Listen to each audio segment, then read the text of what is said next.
Elle profite du massage. Tu m'as pas dit que tu commences à crier. Perfect.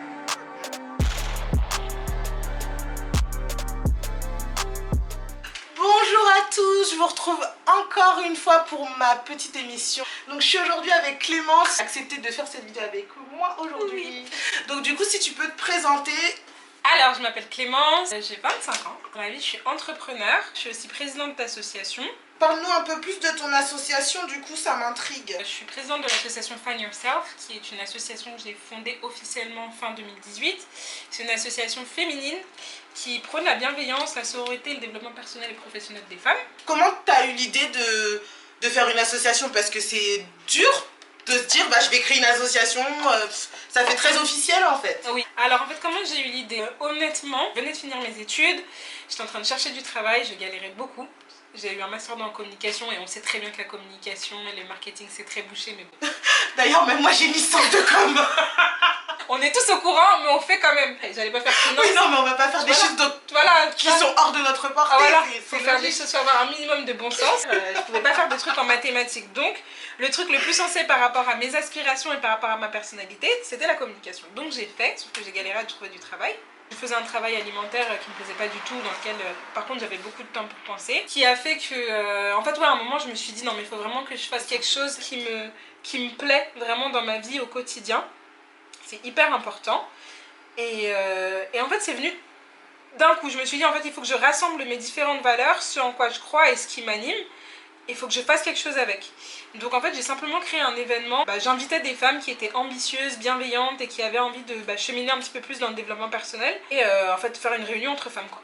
Et en fait ça a commencé comme ça. Donc la première fois j'ai eu je crois 5 participantes qui sont venues. Je me suis dit ok super, qu'est-ce que je vais leur dire?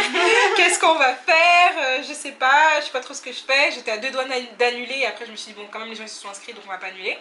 Donc j'ai fait une première réunion où en gros j'expliquais un petit peu voilà ma démarche quoi, qui était pas aussi rodée on va dire au début.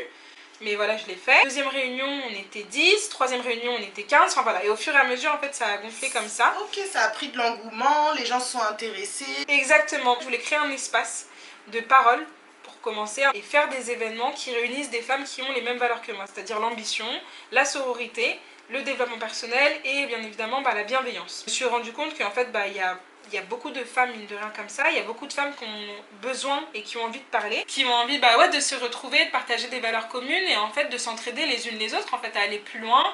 Ça passe par le réseau, ça passe par juste l'écoute, ça passe par l'entraide. Et toutes ces choses-là qui font qu'en fait, on se réunit entre nous, on a toutes des projets, on a toutes des histoires qui sont hyper intéressantes et ça nous permet en fait d'avancer dans nos vies au quotidien en fait tout simplement. Donc voilà, on fait des événements, on aborde des sujets différents qui nous concernent en tant que femmes. Donc il y avait un événement sur la sexualité féminine récemment, il y a eu d'autres événements, c'était sur les valeurs, c'est quoi tes valeurs et qu'est-ce qui fait que c'est important de ne pas les transgresser pour être bien dans ta vie au quotidien. C'est hyper intéressant ça sur les valeurs parce qu'il y a beaucoup de valeurs qui se perdent, on sait plus trop qui on est et tout hein. A contrario, t'as plein de gens qui disent ouais non mais moi j'ai trop de valeurs, mais en fait quand tu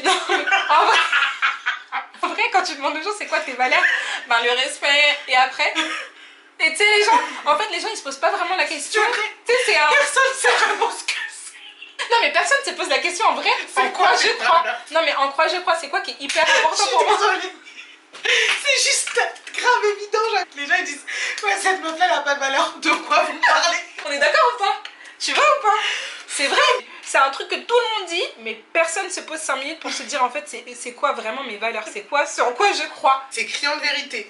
Oui. Du coup, toi, ton parcours avec tes cheveux, ah, oui. Raconte-nous un petit peu par quoi t'es passée, qu'est-ce qui a été ta vie avec tes cheveux, ton histoire, on veut savoir. Là, j'avais des cheveux naturels. En fait, ma mère, comme toutes beaucoup de mamans noires, hein, disons-le, elle a voulu m'assouplir les cheveux. J'étais jeune quand même, hein, peut-être 10 ans. Bon, voilà, j'avais beaucoup de cheveux, beaucoup de volume. Et s'ils étaient assouplis, ce serait plus simple.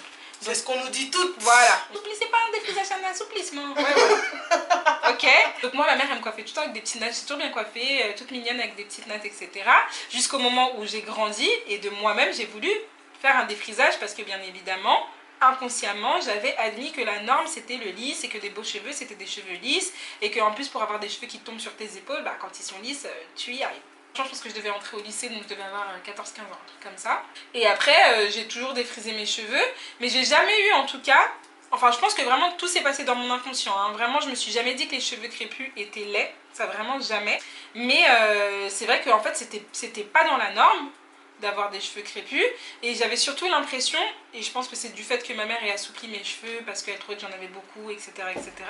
Je pense que dans ma tête, en fait, c'était beaucoup plus simple en fait, d'avoir des cheveux défrisés parce qu'en fait, ils étaient lisses et que tu pouvais les manier un petit peu comme tu veux. Et que voilà, tu mets une pince fiable, ça y est, ils sont attachés et c'est terminé quoi. Finalement, en vrai, on se coiffait pas vraiment. Bah, tu vois, on faisait pas des coiffures en fait. C'est juste en chignon et puis... Moi, je cachais la misère, mais c'était même pas... Mais beaucoup d'entre nous faisaient ça en fait, c'est ça. Et ça a été quoi le déclic pour toi? Je pense que j'ai pas eu un déclic genre du jour au lendemain, je pense que ça a été un process au fur et à mesure. Déjà, j'ai commencé à faire mes propres cosmétiques naturels, donc des masques capillaires pour les cheveux parce que je me rendais compte, je me renseignais beaucoup sur les produits. Ma mère travaillait chez L'Oréal, donc en fait elle amenait plein de produits, etc. Soi-disant avec des gammes de plus en plus pour les cheveux crépus, défrisés, etc. Donc je mettais des trucs anti-casse, etc. Mais je voyais que mes cheveux ils continuaient quand même à se casser. À force d'observer mes cheveux et de voir que ma longueur en fait stagnait tout le temps, je me disais mais je sais qu'ils poussent parce que je vois que j'ai des repousses, mais ils stagnent tout le temps. Donc en fait... Incroyable! Non mais voilà. Je me suis dit donc en fait ok ils poussent mais ils se cassent à un moment donc en fait il faut que j'utilise les bons produits. Et en fait à force de voir qu'il y a beaucoup de produits qui fonctionnaient pas, j'ai commencé à regarder les compositions. Évidemment j'ai commencé comme tout le monde YouTube, les blogs etc. à voir qu'en fait t'as des dérivés de pétrole, t'as des parabènes, t'as plein de choses comme ça. Je me suis dit waouh en fait laisse tomber les produits d'industrie, ils sont juste pas bons et en plus tu n'y comprends rien et c'est fait pour que tu comprennes rien et que tu continues à acheter de la merde. Voilà, je voulais pas dire, mais disons-le. Parce que c'est pas quand t'achètes un shampoing à l'huile d'argan là et que t'as 0,2% c'est comme ça d'argan, c'est l'avant-dernière ouais, je me suis dit non mais attends, c'est quel genre de blague? Donc moi je mise tout sur l'argan qui va soigner mes cheveux. T'as un dérivé qui fait 0,2%. J'ai dit non mais attends. Là au moins si je fais mes propres produits, je sais exactement combien de pourcentage d'huile d'argan je mets dans mes cheveux. En fait du coup le cheminement a commencé comme ça, et puis du coup il y a eu la vague de nappies, donc des personnes qui gardaient leurs cheveux naturels et je trouvais ça super beau et en fait ça m'a pas choquée parce que je me suis toujours dit mais en fait je sais que le cheveu crépus il est beau, c'est juste que moi dans mon cas de figure je trouve que ça va être trop compliqué. Du coup dans ma famille une de mes cousines a arrêté de se défriser les cheveux en fait et les garder naturels, enfin pas de locks ni rien mais vraiment naturels etc. J'ai trouvé ça magnifique, j'adorais le volume et tout et en fait j'ai commencé à me dire mais c'est vrai qu'en fait ça fait des années que j'ai pas vu mes cheveux comme ça et j'arrête pas de dire que ça sera compliqué, que ceci, que cela, mais en vrai pourquoi est-ce que ça serait plus compliqué de les avoir au naturel, sachant qu'au naturel, tu sais très bien que tu peux les avoir lisses un jour et le lendemain en touffe. Et j'adorais voir les afros, je trouvais ça vraiment beau. Et donc en fait, au fur et à mesure, je pense que vraiment l'idée s'est immiscée dans ma tête en me disant en fait, ok, ben... Puis après, tu te renseignes aussi sur le défrisage, tout ce que ça fait sur le cuir chevelu, les cheveux. Vraiment, c'est ça, je pense. La conscientisation que en fait, peut-être inconsciemment, j'avais admis que ma beauté naturelle, donc mes cheveux naturels n'étaient pas beaux.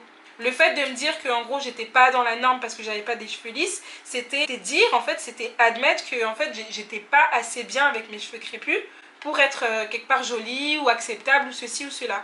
Et en fait quand j'ai commencé à réaliser ça, je me suis dit ah non, je peux pas tolérer ça en fait, je peux pas tolérer de rentrer dans ce moule des personnes qui n'ont même pas conscience qu'elles ne se considèrent pas belles parce que la société leur impose un standard de beauté dans lequel elles rentrent pas. Et je me suis dit après, quand tu vas encore plus loin, forcément parce que toujours plus, je me suis dit après demain, qu'est-ce que je vais inculquer en fait à mes enfants? Ils auront certainement pas les cheveux lisses.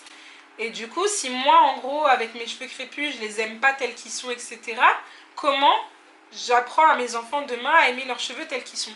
La vraie question là. Je me suis dit non c'est mort, je me suis dit non là je peux pas, enfin franchement je vais pas faire de polémique sur ta chaîne, mais je suis tellement fière d'être noire, je peux pas rejeter des choses qui font partie de mes attributs en tant que noire en fait. Je suis totalement pour ce discours. On a tendance à beaucoup se renier sans même s'en rendre compte. Ouais c'est ça, c'est vraiment, je pense qu'il y a beaucoup d'inconscient, hein, vraiment. Je me suis rendu compte que c'était intériorisé, mais avant c'était concevable pour personne d'aller avec son afro, un entretien d'embauche.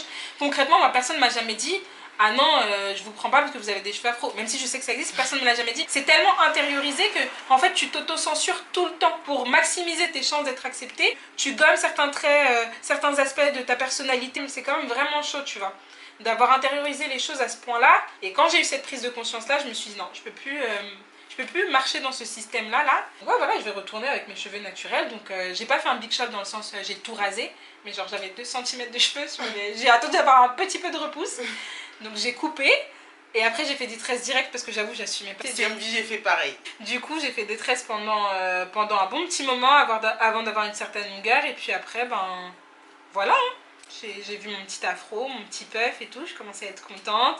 Et franchement, même si j'ai jamais détesté mes cheveux, je pense que je commence vraiment à les adorer. Est-ce que tu peux nous parler un peu plus de ton parcours professionnel et du coup du côté un peu entrepreneur que tu as, cette casquette-là en fait? Mais, donc bac plus 5 en communication et médias. Alors, je voulais partir en Australie mais j'avais pas assez d'argent. Donc je me suis dit d'abord je vais travailler un petit peu pour économiser, après je vais partir. Le plan a échoué parce que ça s'est pas passé comme j'avais prévu. Ce n'est que partie remise. Exactement. Et du coup, je cherchais activement et en même temps, j'avais un travail alimentaire et je trouvais pas. Et en fait, je me suis dit, la galère que beaucoup de diplômés qui pensent qu'avec un bac plus 5, normalement, toutes les portes s'ouvrent à toi. Le pire, c'est que moi, en plus, j'ai commencé par la fac, mais comme je me suis dit, j'avais déjà capté que en fait, la fac n'était pas favorisée quand tu avais fait la fac par rapport à des gens qui avaient fait des écoles de commerce. J'ai fait une école de commerce. Donc ah je me suis ouais dit, bah bien sûr. Ah, je savais pas. Ah, moi j'ai mis toutes les chances de mon côté. Le plan a quand même échoué. Oh non. Voilà. Au final, je suis bien contente parce que... Oui, ça t'a ouvert d'autres portes. Exactement. Je me dis tout arrive pour une raison. En fait, la raison c'est simplement que au bout d'un moment, je me suis dit, ok, bon bah puisqu'on veut pas me donner de travail, que mon profil est hyper intéressant, mais toujours d'autres profils qui correspondent mieux que le mien. Pour des raisons diverses et variées qui sont l'expérience ou je sais pas quoi. Tout ce qu'on nous dit à chaque fois. Exactement, les mêmes douilles, les réponses automatiques que tu reçois au bout de 3 semaines, 6 mères. En fait, à un moment, je me suis dit, ok, c'est pas grave, je vais monter ma boîte. J'avais déjà lancé l'association, mais l'association, c'était vraiment pour faire quelque chose qui avait du sens et vraiment dénué d'intérêt financier. Je voulais vraiment le faire parce que c'était moi et puis voilà. Et puis surtout parce que de base, j'avoue, j'avais pas prévu que ça prenne cette ampleur-là. Là, et à côté, je me suis dit, il faut vraiment que je trouve quelque chose qui va me faire vivre. Et donc quelque chose que j'aime, etc. Donc à cette époque-là, vu que je faisais des cosmétiques naturels, je pensais monter une marque de cosmétiques naturels avec ma cousine notamment qui est passionnée comme moi. Du coup, je me suis dit, ok, il va falloir que je commence à rencontrer des gens qui ont déjà fait leur marque, mais aussi qui formulent, etc. Parce que faire ces petites embouches chez soi, c'est très très bien, mais on sait très bien que pour vendre après des produits, enfin bref, tu as tout un process qui fait qu'il faut que tu sois beaucoup plus carré. Et en fait, c'est à ce moment-là que j'ai rencontré Aude du salon Studio Anae, du coup. En fait, elle avait fait une vidéo où elle expliquait le pourquoi du comment elle avait fait pourquoi elle avait fait ce salon, donc vidéo qui a super bien marché, etc.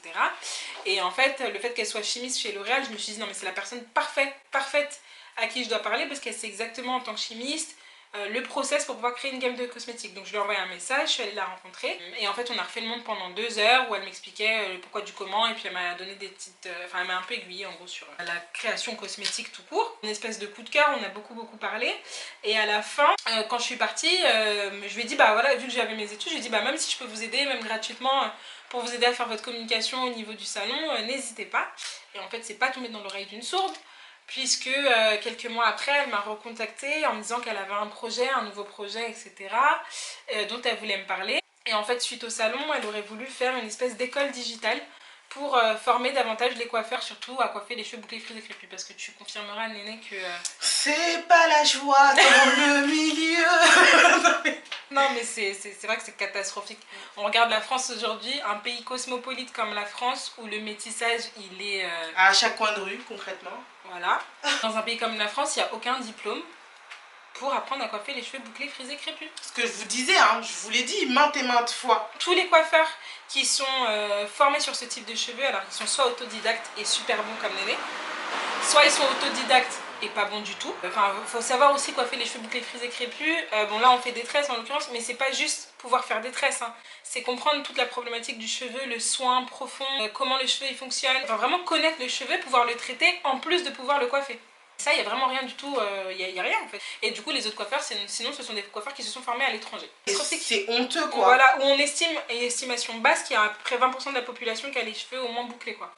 Parce qu'en vrai, on regarde les gens dans la rue, si on retire toutes les personnes qui se font des lissages là, il y a beaucoup de gens qui ont des cheveux au moins ondulés, voire bouclés. Donc en fait, on a parlé de ce projet là où elle m'a dit qu'elle aimerait faire une école digitale parce qu'en fait, elle avait essayé de passer par l'éducation nationale, mais en fait, ils sont pas prêts. Donc on s'est dit ok c'est pas grave, on va passer par le biais que tout le monde utilise aujourd'hui et qui permettent de faire des grandes choses et de dépasser les frontières, donc internet. Donc du coup moi ça m'a donné plein d'idées aussi, je lui ai dit mais il faudrait faire ça, faudrait intégrer tel truc, faudrait faire de telle façon et en gros l'idée de base c'était que je l'aide au niveau de la communication de ça, sauf que en fait je me suis tellement impliquée dans le truc et Et en fait, on a tellement eu une synergie que finalement, je me suis associée. Et voici comment mon aventure entrepreneuriale a commencé. Super! Du coup, tu te vois comment dans 10 ans? Dans 10 ans, je me vois heureuse. Je me vois financièrement très libre. Et très stable aussi. Exactement. Pour investir dans d'autres projets et investir dans l'humanitaire aussi. Si tu veux avoir du poids dans ce monde, il faut quand même avoir de l'argent, hein. C'est triste, mais... Bah oui, mais l'argent, c'est la clé de tout, quoi. C'est ça, hein. On peut pas nous faire croire qu'on... Non, mais on a besoin d'argent, clairement. Je pense que je me vois avec mon entreprise ou mes entreprises qui fonctionnent très bien, l'association qui continue et qui est dans plusieurs endroits en France. C'est ça, parce que hein. je veux garder quand même le côté un peu... Voilà quoi, la sororité c'est un vrai sujet en réalité et je trouve que c'est hyper important de créer des liens entre les gens et des liens entre les femmes. Parce que ce que je dis tout le temps, une femme qui est bien entourée, c'est une femme qui est puissante. Donc voilà, j'ai envie de garder vraiment cet esprit-là, mais si ça peut se répandre à plein de gens, bah, tant mieux. Bon, en tout cas, comme ma batterie ne va pas tarder à se décharger, on va vous laisser sur cette petite fin. N'hésitez pas à mettre des commentaires, à partager aussi également si vous avez des projets. Où est-ce que vous voyez vous dans 10 ans? C'est ça, mais tu te vois où dans 10 ans? Ah ben, la caméra va couper. Sur ce, moi je vous fais des bisous. Et je vous dis à tout à l'heure. Nous avons donc terminé notre petite coiffure protectrice pour la fin de l'été. Clémence, elle va nous montrer un peu en détail la coiffure.